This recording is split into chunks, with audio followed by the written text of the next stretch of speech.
సత్య ఎక్కడ మల్లన్న? అసలు కనిపించట్లేదు. ఆ సాయిగాని చంపేంత వరకు నేను మీ ముందుకు రానురా. ఈ విషయం అది పవన్ గారికి తెలియనీయకు. అది వాళ్ళ బంధువులకి ఆరోగ్యం బాగాలేదంటే ఊరికెళ్ళిండు. ఓ అవునా?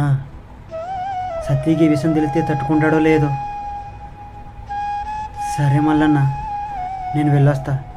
సత్యని అడిగానని చెప్పు. సరే, జాగ్రత్త పవన్.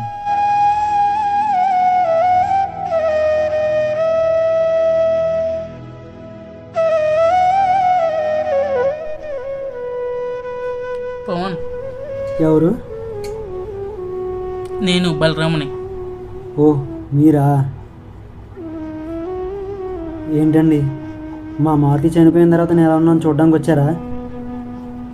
అలా కనుక పవన్, మా అత్తయ్య చనిపోయిన రోజే మా తమ్ముడు కూడా యాక్సిడెంట్లో చనిపోయాడు.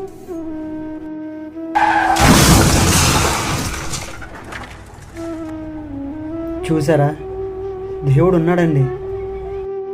ఎవరూ తన పాపాల నుంచి తప్పించుకోలేరు. కానీ ఏం సాధించాడండి?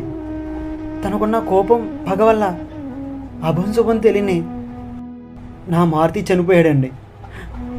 చివరికి తను కూడా చనిపోయాడండి. ఈ ప్రపంచంలో మాకున్న లోపం చాలా చిన్నదనుకున్నామండి. కానీ ఇప్పుడిప్పుడే తెలుస్తుంది ఈ ప్రపంచం కన్నా మాకున్న లోపమే చాలా పెద్దదని. మనుషుల దగ్గర మూగ జీవాలకి రక్షణ లేదనుకున్నానండి.